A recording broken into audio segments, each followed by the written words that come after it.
Hi everyone, Rayo from Instantly here, and in today's video I wanted to talk to you about why your cold emails are getting ghosted or not getting replies, and also how to fix it.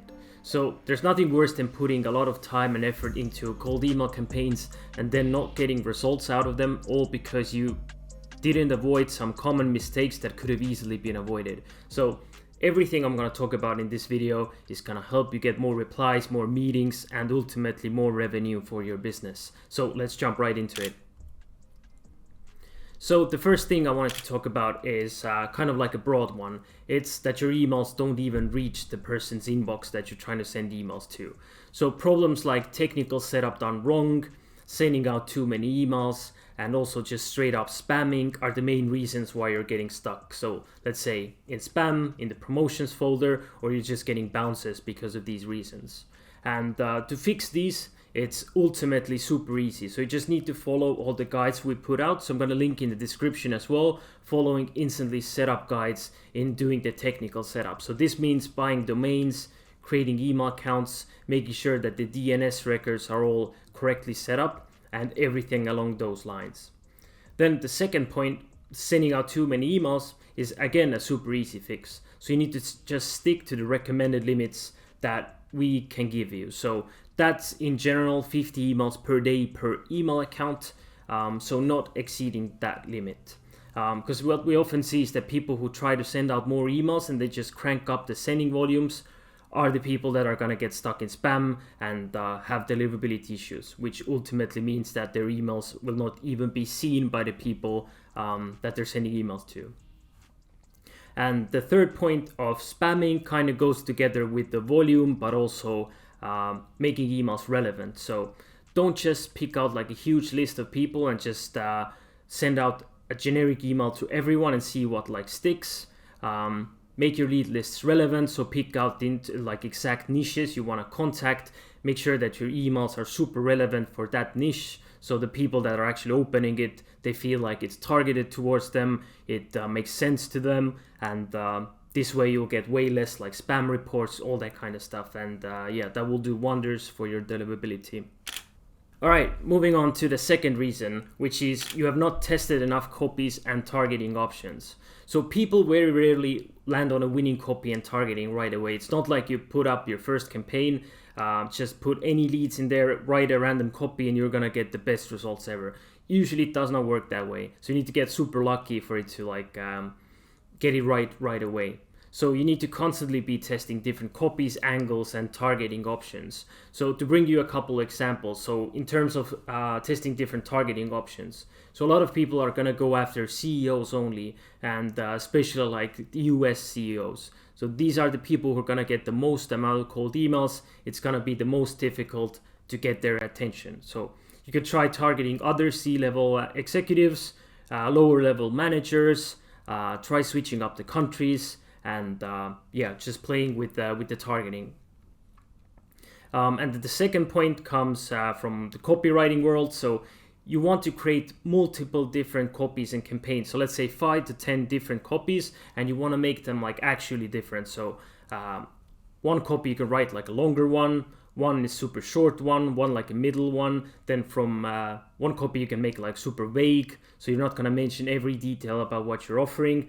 The other one you can make more like detail oriented, and so on. So the idea is that make those copies actually different, so you're actually testing something. Because if you make those copies with like the tiniest changes ever, you're probably not gonna get like the best information out of your tests. So you want to test that first, at least super different things.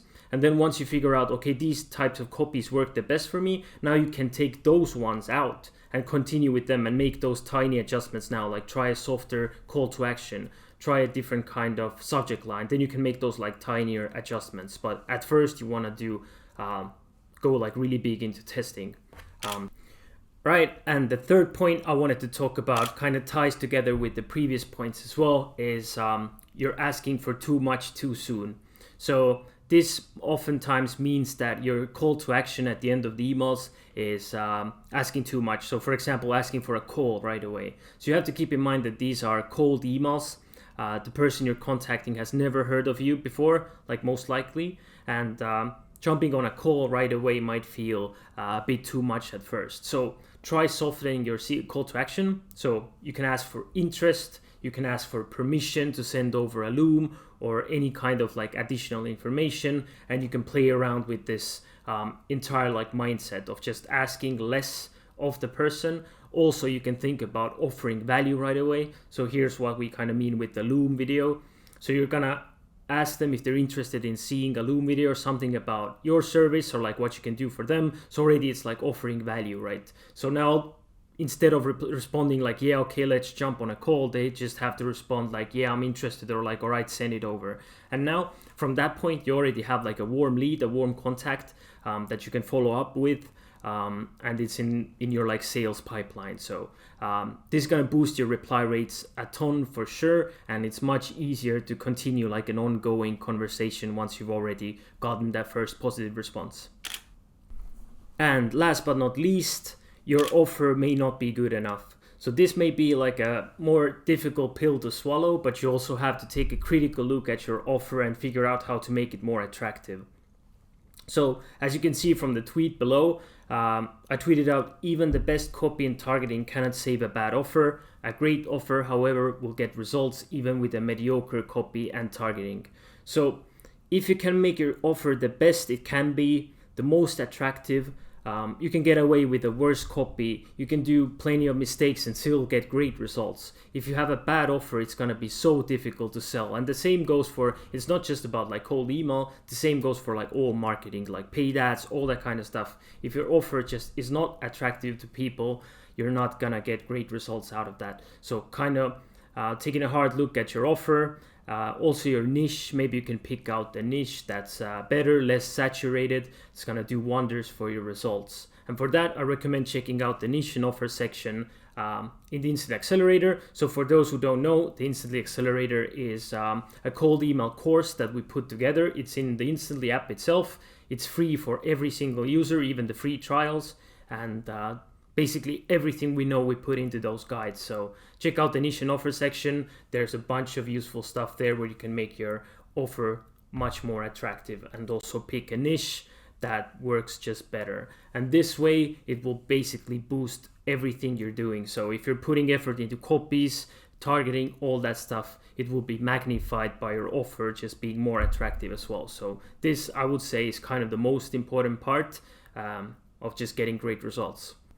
All right, and that's pretty much it from my side. Thank you so much for watching. If you like these kinds of videos and you want to see more in the future, make sure you like and subscribe. And yeah, see you guys later.